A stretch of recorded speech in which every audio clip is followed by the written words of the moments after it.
और चलिए अब बात मौसम की कर लेते हैं। उत्तर भारत में कड़ाके की सर्दी पड़ रही है। शीतलहर और कोहरे से अभी भी निजात मिलती तो दिखाई नहीं दे रही। आने वाले कुछ दिनों तक मौसम में बदलाव की कोई भी संभावना नहीं है।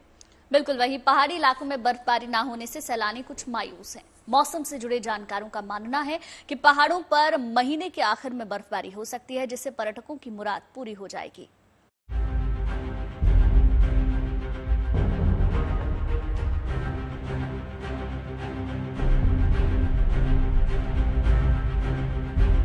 पूरे उत्तर भारत में सर्दी अपने शबाब पर है, चाहे दिल्ली एनसीआर हो या पंजाब हरियाणा या पहाड़ी राज्य, यहाँ तक कि उत्तर प्रदेश और बिहार में भी पारा गोती लगा रहा है। ठंड का सितम कम होने का नाम नहीं ले रहा। राजस्थान दिल्ली एनसीआर में शीतलहर और कोहरे का प्रकोप बना हुआ है। इसका असर आवाजाही पर भी देखा जा रहा है। फ्लाइट्स और ट्रेनों का लेट होना जारी है। कड़ाके की ठंड और जिसे ड्राई कोल्ड कह सकते हैं, शुष्क ठंड कह सकते हैं, वो लगातार लोगों के हाड़ कंपा रही है। चाहे आसमानी हवाई यात्रा हो या फिर सड़क यात्रा हो या फिर रेल यात्रा हो, तीनों तरह की यात्राओं पर कहीं ना कहीं एक लगाम लगी हुई है। मौसम विभाग का मानना है कि हाल फिलहाल मौसम में कुछ खास बदलाव देखने को नहीं मिलेगा। कुछ एक जगहों पर हल्की फुल्की बूंदाबांदी हो सकती है, लेकिन गुड न्यूज ये भी है कि आने वाले दिनों में दिल्ली एनसीआर को कोहरे से राहत मिल सकती है। वेस्ट यूपी और मध्य प्रदेश, वेस्ट मध्य प्रदेश और थोड़ा बहुत शायद आपका मध्य महाराष्ट्र, ये पूरा इलाके में थोड़ा बहुत वो इंटरैक्शन जोन में लाइट थंडरस्टॉर्म्स होगा। थोड़ा साउथ हरियाणा में भी सुबह था, मगर मेनली यही इलाके में होने के चांसेस है। बाकी वेस्टर्न डिस्टर्बेंस के कारण से अभी खास वेदर नहीं दिख रहा है। सबसे खास बात यह है कि इस बार मैदानी इलाकों में बारिश और पहाड़ों से बर्फ गायब है। अब कश्मीर के गुलमर्ग को ही ले लीजिए, इन हसीन वादियों को बर्फबारी का इंतजार है। बेशक यहाँ सैलानियों का जमावड़ा लगा है, लेकिन स्नोफॉल के बगैर उनका जश्न अधूरा है। इन दिनों ये वादियां बर्फ से लदी दिखती हैं, लेकिन इस साल ऐसा नहीं है। स्कीन हेवन के नाम से मशहूर गुलमर्ग को अभी कुदरत की नेमत के बरसने का इंतजार है।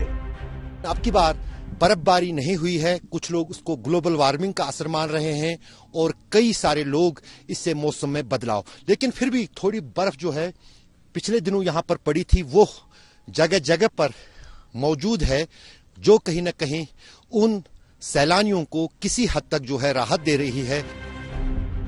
हिमाचल के कांगड़ा वैली का हाल भी कुछ ऐसा ही है। यहाँ पर भी 17 साल बाद ऐसा हुआ है जब बर्फबारी अभी तक नहीं हुई है। ऊंचाई वाले इलाकों में सफेदी की जगह हरियाली छाई हुई है। दिन में धूप लोगों के लिए राहत लेकर आती है, लेकिन रातें ठंडी होती हैं।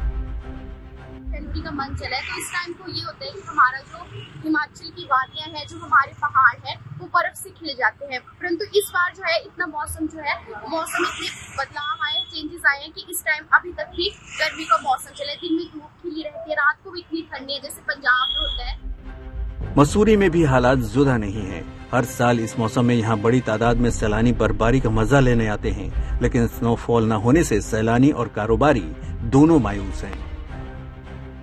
मौसम तो यहाँ का भी सेम सही है, सहारनपुर मसूरी एक ही जैसा लग रहा है। सोचा था बर्फ मिलेगी, लेकिन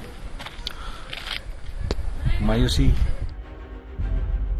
मौसम से जुड़ी जानकारों का मानना है कि कमजोर पड़ते पश्चिमी विक्षोभ की वजह से फिलहाल पहाड़ों पर बर्फबारी नहीं हो रही है। अगले कुछ दिन मौसम ऐसा ही बना रहेगा।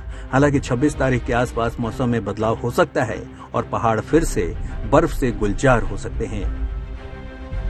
जो इन्वायरमेंटल चेंजेस हो रही है उसका जो इम्पैक्ट हमें अब देखने को मिल रहा है कि अनप्रेडिक्टेबल बारिशें होती है, और जब बारिशें होनी होती है, बर्फ होनी होती है, उस वक्त हम इसको ड्राई स्पेल के तौर पर देखते हैं। तो यकीनी तौर से ये लोगों के लिए और सयाहों के लिए एक बाइस तशवीश तो है ही, लेकिन उम्मीद हम यही कर रहे हैं कि आने वाले दिनों में अच्छी बारिशें होंगी, बर्फबारी होंगी। उम्मीद यही है कि पहाड़ों का मौसम यू टर्न ले, स्नोफॉल से ये वादियां गुलजार हों और सैलानी यहाँ से खुशनुमा यादों की सौगात लेकर साथ जा सकें और मैदानी इलाकों में सूरज की किरणें इस सर्दी से निजात दिला सकें। गुलमर्ग से अशरफ वानी, धर्मशाला से अशोक रैना, मसूरी से सागर शर्मा के साथ bureau report, good news today.